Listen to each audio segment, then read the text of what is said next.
Nobody called his name. Not once.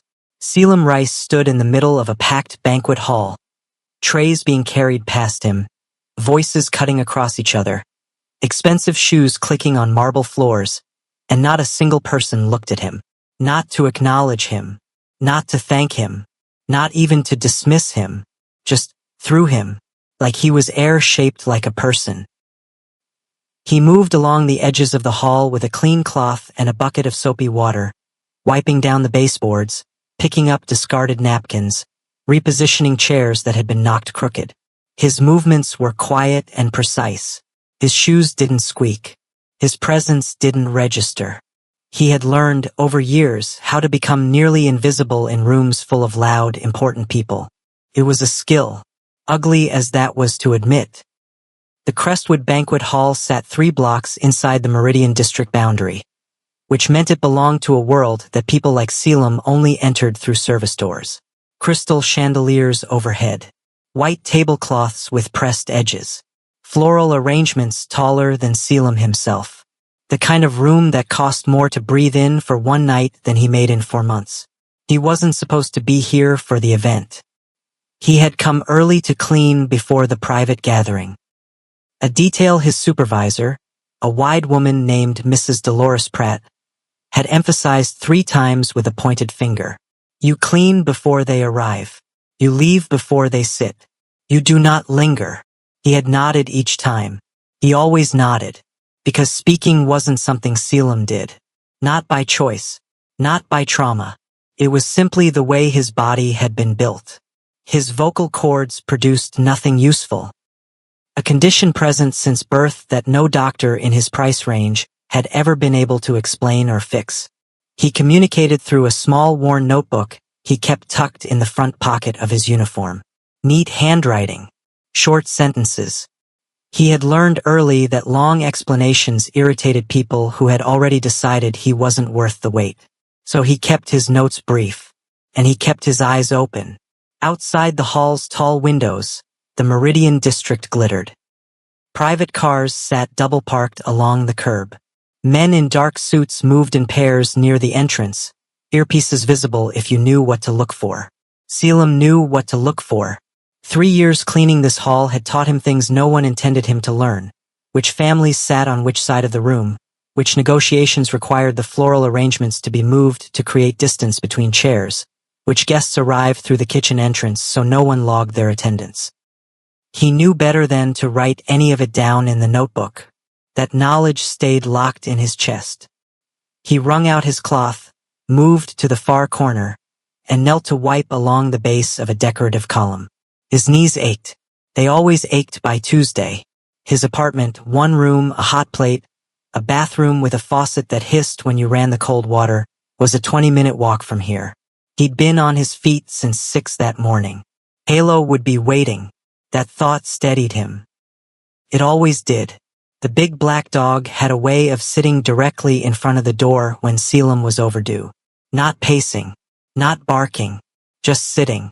Square and patient, like he had already decided Selim was worth waiting for, and that was the end of the conversation. Selim allowed himself one small exhale that might have been a smile.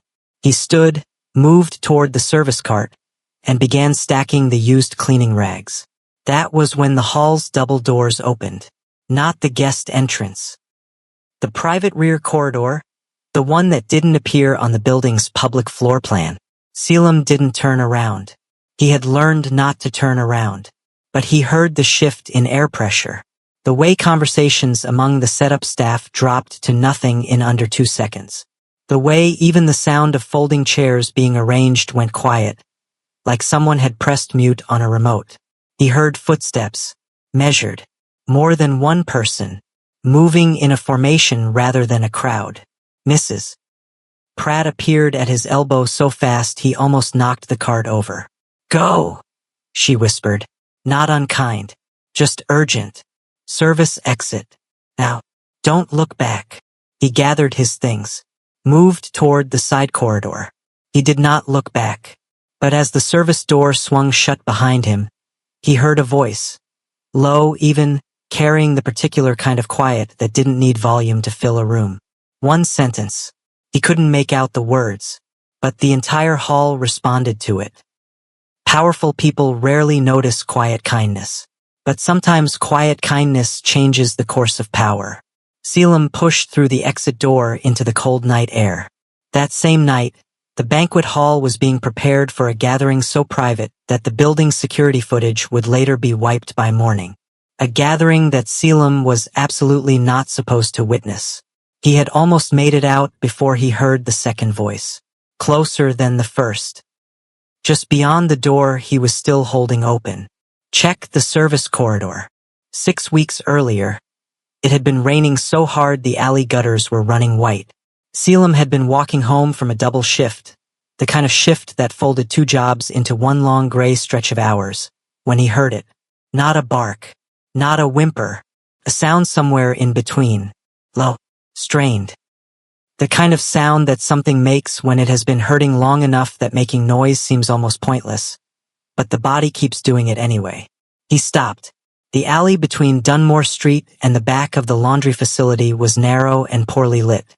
A single orange street lamp threw a cone of wet light across the pavement. Dumpsters along the left wall, a chain-link fence on the right, and at the far end, half hidden in the shadow under the largest dumpster, something large and dark and still. Selim moved closer. The dog was enormous. Black coat, thick through the chest and shoulders, with the kind of build that told you immediately it wasn't a pet somebody let run loose. Trained. Structured. Even lying on its side in a puddle of rainwater, it held itself with a particular tension, like it was conserving what it had left rather than giving in. There was blood, a wound along its left flank. Deep, wet. The dog turned its head toward Selim. Didn't growl. Didn't flinch. Just looked at him with amber eyes that were still sharp despite everything, like it was making a decision about him in real time. Selim crouched. He reached into his jacket pocket. Slowly, the way you move when you don't want to add to what something has already been through, and pulled out the small folded cloth he kept for his own cuts and scrapes. Pressed it gently to the wound. The dog didn't move. He had $11.40 in his account. He knew that without checking. He checked that morning while deciding whether to buy coffee or save it for bus fare, and the number had been sitting behind his eyes all day like a thorn. The nearest all-night pharmacy was 4 blocks back the way he came. He stood, looked down at the dog, looked up the alley. Made the decision in under 30 seconds. He walked the 4 blocks back through the rain. He spent $9.80. Antiseptic, gauze roll, medical tape, a small tin of high-protein dog food that the pharmacist raised an eyebrow at because it was clearly the most expensive item in the basket relative to everything else. He walked back. The dog was still there, still watching the entrance to the alley like it had been waiting to see if he came back. He came back. He knelt in the wet pavement and cleaned the wound slowly, the way he'd seen done once on a tutorial he'd watched on a library computer.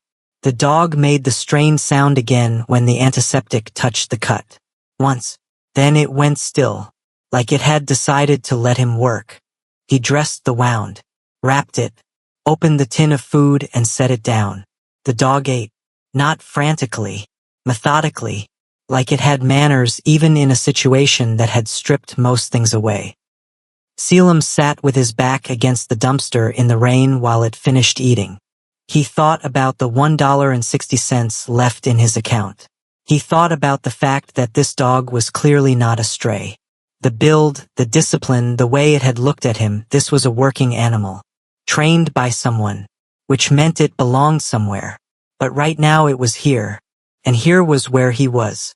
He opened his notebook, wrote one line in it, more to himself than anyone. You needed help. That was enough. He took off his jacket and laid it over the dog as much as he could. By morning, the rain had stopped. The dog was still there, still watching him. He named it Halo because of the way the early light came through the alley entrance that morning. A wide, low ring of white gold that framed everything from that angle. It seemed right. Compassion rarely asks if helping someone is convenient. Selim brought Halo home. He had no idea what that decision would cost him, or what it would eventually give him. Across the city, In a building with reinforced windows and a private elevator that required a key fob and a biometric scan just to reach the correct floor, a man sat in front of a wall of security monitors. He had not slept. He had not spoken to anyone in 6 hours except to say one thing: find the dog. And he was not a man accustomed to saying anything twice. The Drever brothers did not announce themselves. They didn't need to.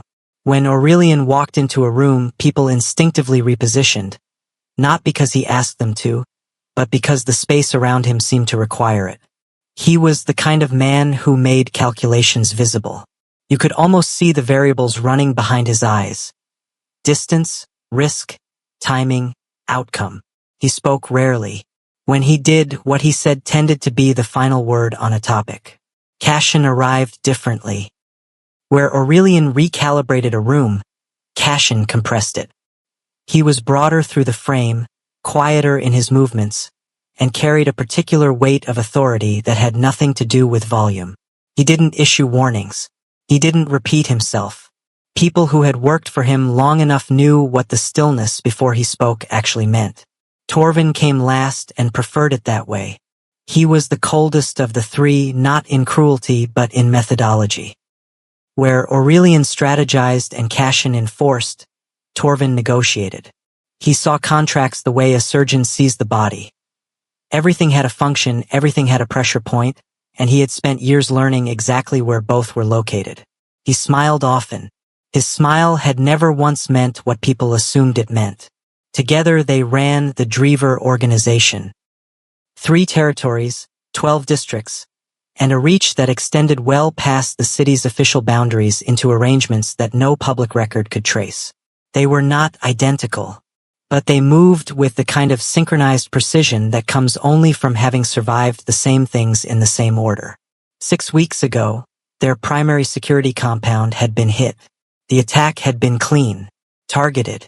Someone had gotten access to the compound layout, which meant someone inside had sold information, a problem that Torvin had already resolved in his particular way.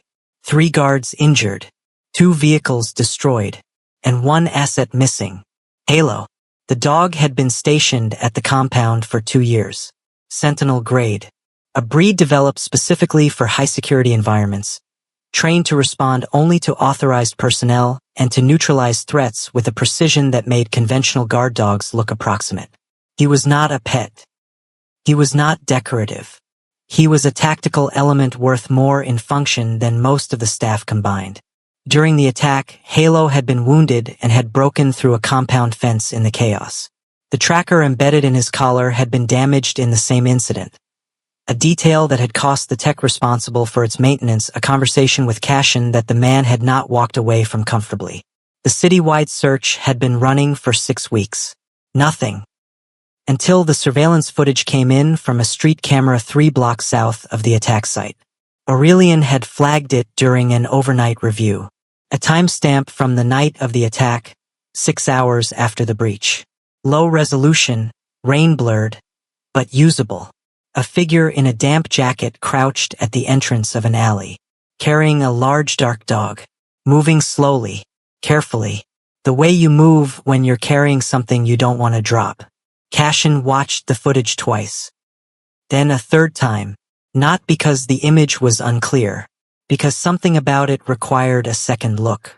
The figure was slight, moving alone through a district that most people with options didn't walk through at night, especially not in a rainstorm.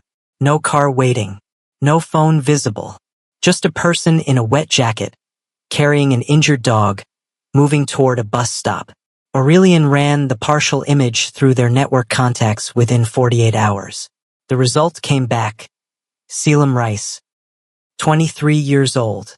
No documented pack affiliation. Omega designation. Mute, communication by written notation. Address. A single-room rental in the Colton Ward District, 4 miles south of the Meridian boundary. Employment.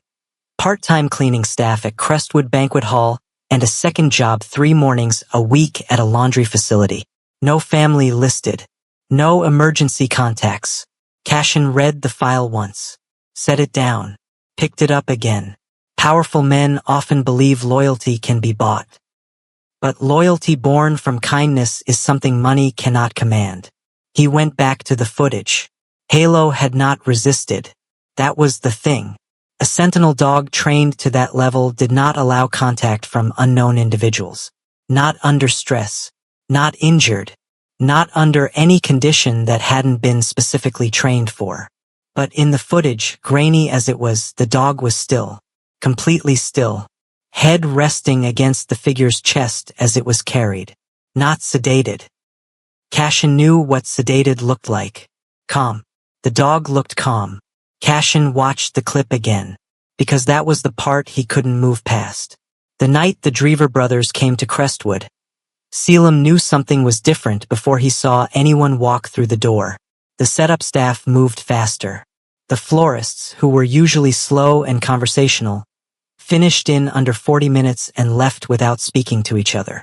Mrs. Pratt circulated through the hall 3 times in 1 hour, checking the placements of things she had already approved.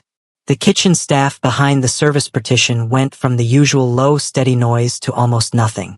Rooms didn't behave this way for ordinary guests. Selim worked his section, the eastern corridor and the adjacent main floor perimeter, and kept his attention on the surfaces in front of him. Tablecloths, chair alignment, the small details that kept him employed. Then the pheromones hit. It wasn't a smell exactly, more like a change in pressure, a shift in the air that registered somewhere beneath conscious thought, a signal that something large and dominant had entered the space and the rest of the room needed to recalibrate around it. Selim felt his shoulders draw inward slightly, an involuntary response. He noticed it, set it aside. He did not look up. From the edge of his peripheral vision, he tracked 3 figures crossing the main floor. Dark suits, measured pace, the kind of movement that didn't ask for space but simply occupied it. The room's ambient noise dropped around them the way it had in the service corridor 6 weeks ago. Same voice. He recognized the register now. He kept his cloth moving along the baseboard rail. That was when Halo stood up. Selim had brought Halo tonight because Mrs. Pratt, who had met the dog exactly once and decided he was well-behaved enough for the pre-event shift, had allowed it on the condition that he stayed in the eastern corridor and remained out of sight. Halo had been sitting quietly beside the service cart for the better part of an hour. Now he was on his feet, not aggressive, not pulling, just standing with that particular squared-up posture that meant his attention had fully locked onto something. Then he made a sound. Low. Not a growl. Something in the register below a growl. A sound of recognition. Selim turned. One of the 3 men had stopped. Not Aurelian, who continued toward the private dining area without breaking stride. Not Torvin, who paused briefly and then followed. The one who stopped was the broadest of the 3. Dark coat, eyes that moved across the room in the same systematic way Selim had watched through glass weeks ago on the security monitor reflection he'd caught in passing. Cashin Drever. He wasn't looking at Halo. He was looking at Selim. The eye contact lasted for seconds. Maybe 5. Selim didn't look away. Not because he was brave. Because something in his chest had gone very quiet, and the part of him that usually sent the signal to lower his eyes didn't send anything at all. Cashin looked at him the way someone looks at a thing they've been trying to place, working backward from a partial image, filling in the details they hadn't been able to confirm. Then he looked at Halo. Halo had not moved, still standing, still squared. The sound had stopped, but the attention hadn't. Cashin crouched, not quickly, with the deliberate ease of a man who didn't consider the floor beneath him anything to hesitate over. He reached out one hand toward the dog, low, palm open. Halo stepped forward. Let him. Something shifted in Cashin's expression. Barely visible. A compression at the corners of the mouth that wasn't quite a frown and wasn't quite a smile. More like a calculation reaching its result. He straightened. Looked back at Selim once more. Then he walked away, into the private dining corridor. Without a word, Selim stood holding his cleaning cloth. His heartbeat was doing something irregular. He told himself it was the pheromone pressure. He turned back to the baseboard. He told himself that was the end of it. A strange moment. Nothing more. Men like that didn't circle back to cleaning staff. Men like that had lives structured entirely around not having to. He finished his shift, collected Halo, walked home. 14 days passed. Then 3 weeks. Selim worked his schedule, cleaned his section, saved what he could, fed Halo the good food first and ate whatever was left. He stopped thinking about the 5 seconds of eye contact. Almost. Then, on a Thursday morning, a black car stopped in front of his building. Not circling, not slowing. Stopped. Directly in front. And it sat there. The man who stepped out of the car was not one of the 3 brothers. Selim watched from his window, 3 floors up, curtain pulled back 2 inches, as the figure crossed the sidewalk toward the building entrance. Tall. Well-dressed in a way that read expensive without announcing it. A gray coat, hair cut close at the sides, moving with the easy confidence of a person who had never in his life wondered whether he was allowed to enter a space. The intercom buzzed 11 minutes later. Selim didn't answer. It buzzed again. He pulled out his notebook, wrote nothing, just held the pen. The buzzing stopped.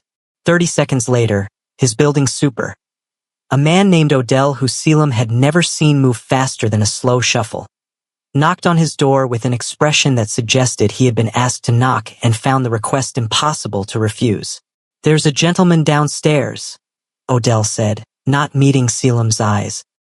"Says he has a business matter. Says it won't take long." Selim wrote, "Who is he?" Odell glanced at the note, looked at the floor. He said his name is Varick Halden. The name meant nothing to Selim, but the car outside had plates he recognized from the Meridian district, and the way Odell was standing in the doorway, slightly turned like he might need to move quickly, told Selim that the polite option here was to go downstairs. He put on his jacket, touched Halo's head once, went downstairs. Varick Halden was standing in the building's small front lobby with his hands clasped in front of him, looking at the cracked tile floor with the particular expression of a man making a continuous private effort not to show what he thought of a place. He looked up when Selim came through the stairwell door. He took in Selim's appearance, the second-hand jacket, the notebook in his hand, the absence of any reaction on Selim's face, and something adjusted in his approach. A recalibration, like he had expected either more or less and was now working with the actual subject. "Selim Rice." Not a question. Selim nodded. "I'll be brief." Varick reached into his coat and produced a folded document. Thick paper. Official looking. He held it out. "This is a contract proposal. The short version is this. You and I marry at a ceremony 6 weeks from today. In exchange, your current debts are erased. I've already confirmed the amounts. And you receive housing in a secured residential property in the Meridian district, along with a monthly security stipend." Selim did not take the document. He wrote in his notebook, held it up. "Why me?" Varick looked at the words, then back at Selim. "Political alignment. My family requires an Omega spouse to finalize a territory arrangement. The requirements for the contract were specific. No existing pact ties. No family who might contest terms. Clean record." He paused. "You qualify." Selim looked at the document. He wrote again. "What if I decline?" Varick's expression didn't change, but the answer took a half-second longer than it should have. "Then your lease renewal, which your landlord tells me comes up in 19 days, may face some complications. And the second position at the laundry facility, the one that covers your utilities, was recently acquired by a holding company that reviews its staffing contracts monthly." He tilted his head slightly. "I'm not threatening you. I'm giving you a clear picture." The lobby was quiet. Odell had disappeared. Selim stood very still. He thought about the 19 days. He thought about the lease. He thought about Halo upstairs, and the dog food he'd had to stretch across 10 days last month. He thought about what choices actually looked like when the floor beneath them had already been removed. The poor are often told they have choices. But sometimes those choices are only different forms of survival. He took the document, didn't open it, just held it. Varric nodded once. A transaction completed. A car will contact you 48 hours before the ceremony for fitting arrangements. He turned toward the exit. Welcome to the arrangement, Mr. Rice. The door closed behind him. Selim stood in the lobby holding a document that had just restructured his entire future without asking whether he wanted it to. He looked down at the contract. He looked back at the stairs. 6 weeks. The wedding was scheduled for the first Saturday of the following month. At Crestwood Banquet Hall. The same hall where he mopped floors 3 times a week. The same hall where, 5 weeks ago, a man with amber-sharp eyes had crouched in front of Halo and looked at Selim like he was something worth locating. Selim walked back up the stairs. Halo was sitting directly in front of the door when he reached the landing. Square and patient, watching him, and somewhere across the city, in a building with reinforced windows and a private elevator, a wall of security monitors flickered with new footage. A gray coat, a black car, Crestwood, an envelope passed. Cashin Drever watched the clip without moving. Then he reached for his phone. Hi viewers, have you ever had to make a choice that wasn't really a choice? Something you said yes to because every other option had already been taken away? Drop your answer in the comments. I want to hear your story. The dress shirt was the wrong size.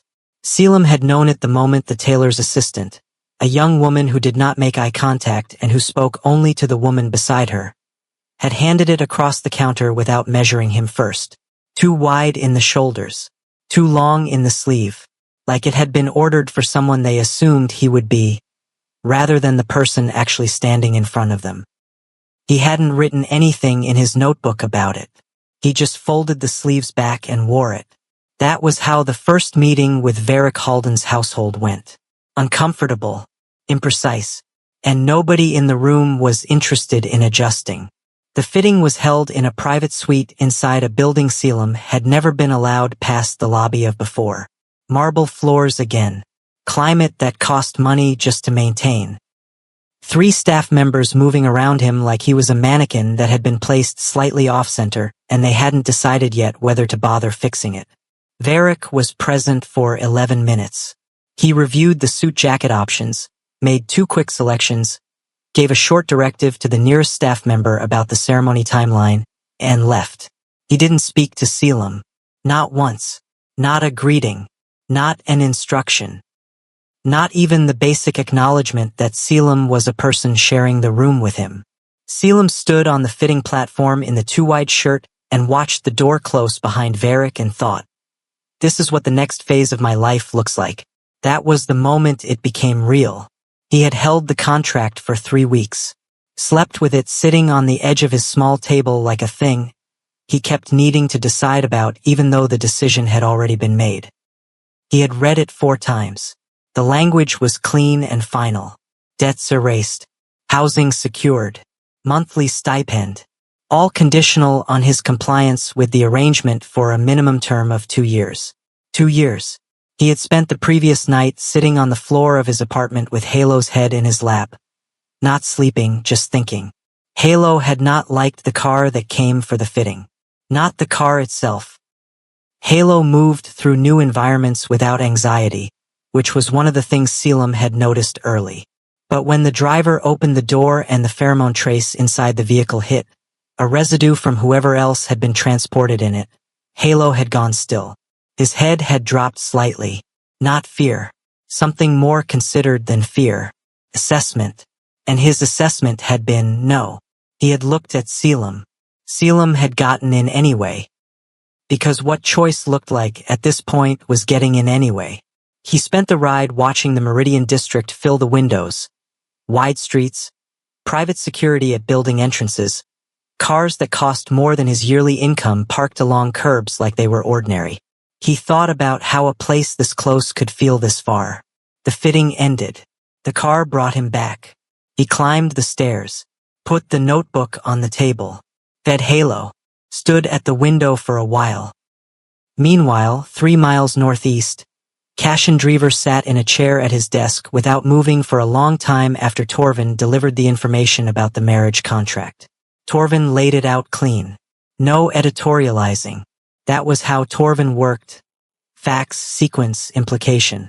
The Omega from the surveillance footage. The one who'd carried Halo through a rainstorm.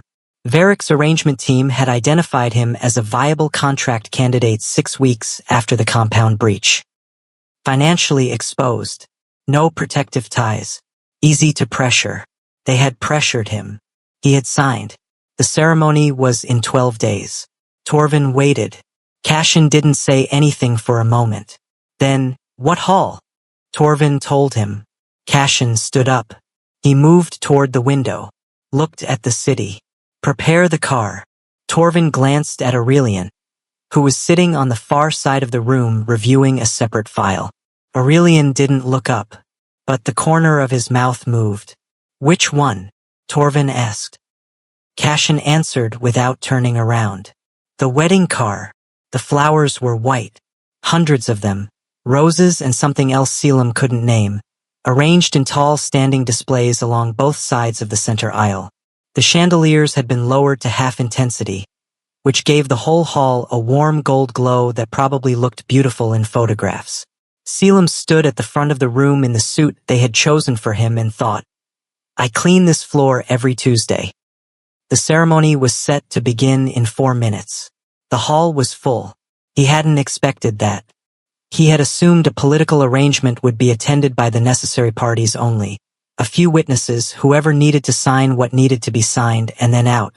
But the hall held nearly 200 people. Most of them were Varric's. Extended family, business associates. A few faces Selim recognized from his cleaning shifts, as men who sat in the private dining room and never spoke above a murmur. Nobody from Selim's side. There wasn't a side to fill. He stood where he had been placed and held his notebook at his side and kept his breathing level. Halo was not here.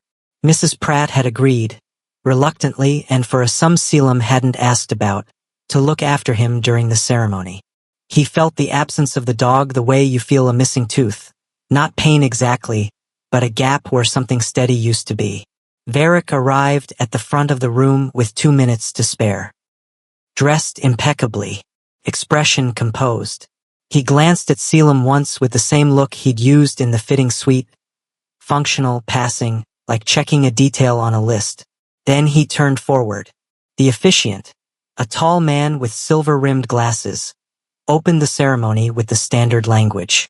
Selim had never attended a wedding before.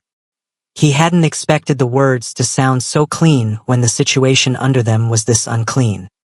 The officiant was 3 sentences into the formal vows when the doors opened. Not the side doors, the main entrance, both panels. Simultaneously, the sound alone stopped the room. It wasn't loud, just final. The way a period lands at the end of a sentence you didn't see coming. 3 men walked in. The 200 people who had been watching the altar turned to watch the entrance instead. A ripple of movement across the hall. Heads turning, chairs shifting. A sound passing through the crowd that wasn't quite a gasp and wasn't quite silence but was somewhere between the two. Selim knew who they were before he saw their faces. The pheromone shift came first. Aurelian on the left, Torvin on the right, Cashin in the center. He walked like the room was already his and had been since before he arrived. Dark suit, no tie. Eyes moving across the hall the way they had in the surveillance footage, the way they had the night of the banquet, systematic, complete, landing on everything worth noting and releasing everything that wasn't. They landed on Selim and stayed. Varric turned. The hall went very, very quiet. Cashin walked the length of the center aisle without rushing, without looking at Varric, without acknowledging the officiant or the flowers or the 200 people watching. He walked like there was only one point in the room and he was already moving toward it. He stopped in front of Selim. This close, Selim could see the detail in the silver chain in his right hand. Thin, precise, with a small flat clasp. Not jewelry. Not ceremonial. Something with weight to it that he couldn't name. Cashin reached forward. Slowly. with the same deliberate care he had used in the banquet hall when he crouched toward Halo. He placed the silver chain around Selim's neck and fastened the clasp. The sound of it clicking shut was the only sound in the room. A territorial protection mark.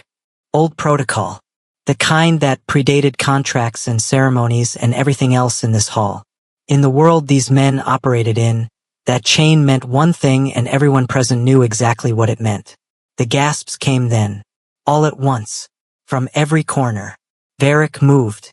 You have no standing in this contract. His voice was level, but the edges of it were fraying. This arrangement was properly filed. The terms are legally binding under. The Omega is under my protection. Cashin didn't raise his voice. He didn't need to. The room absorbed the words and went still again. Varric straightened. A muscle in his jaw worked once. On what basis? Cashin turned his head slightly and looked at Varric for the first time since entering the room. Just looked at him. 1 full second. Varric stopped talking. Cashin turned back to Selim and asked one question. Did you save this dog? The question hung over the room like weather. Selim held Cashin's gaze, then nodded once. Cashin turned to face the hall. Not Varric specifically. The whole room. Like what he was about to say needed to be heard by everyone present, and he wasn't going to say it twice. Halo is a sentinel security animal, trained for high-threat environments over a 2-year period.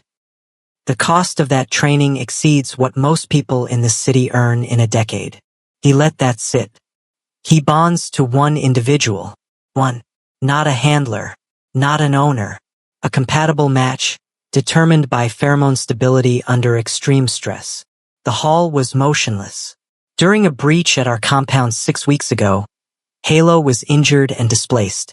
Standard protocol dictates that a compromised sentinel either returns to its last secured location or neutralizes any attempted contact. He paused. He did neither. Cashin looked at Selim.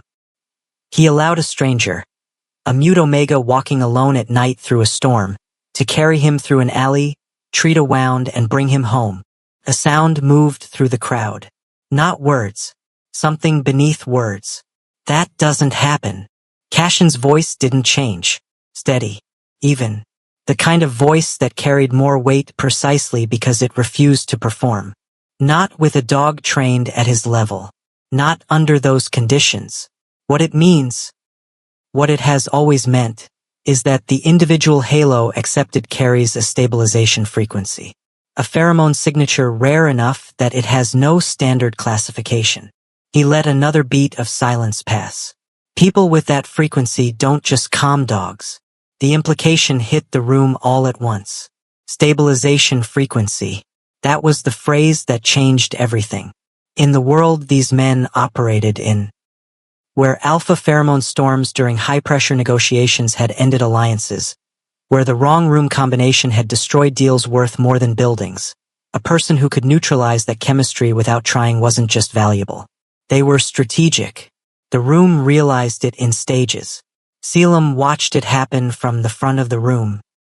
The shift moving outward through the crowd like a current. The moment when people stopped seeing a mute Omega in a borrowed suit and started seeing something else entirely. Not weak. Not easy to control. Something rarer than that. Varric was very still. The calculation behind his eyes had changed completely. He had selected Selim specifically for vulnerability. For the absence of protection. For the ease of the arrangement. And now the same room full of witnesses who had watched him execute that strategy was watching it come apart at the clasp of a silver chain. Aurelian spoke for the first time since entering. From the side of the room, quiet, measured. The pheromone compatibility assessment our system runs on identified his frequency 8 days after Halo returned to the compound. A pause. We had already located him by then. We chose to wait and see what Varric's team would do. The room absorbed that. They waited. They watched what Varric would do. And Varric had handed them exactly what they needed.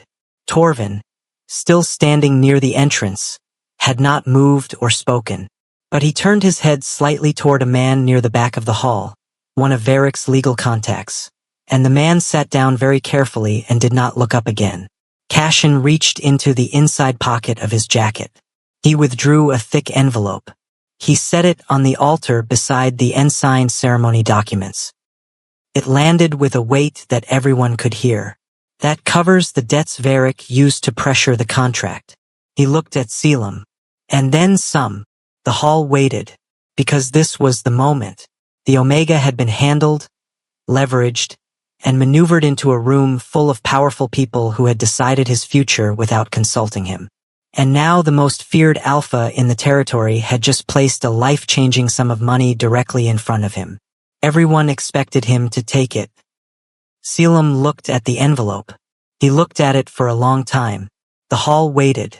200 people and a complete, pressing silence.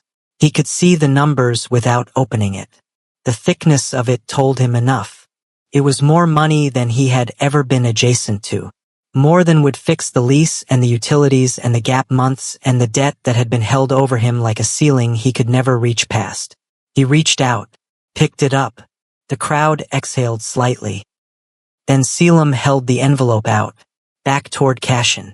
The hall went so still it was almost physical. Cashin didn't move. Selim opened his notebook.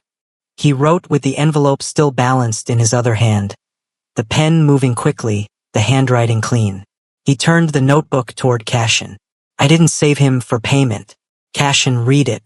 His face didn't change, but something behind his eyes did.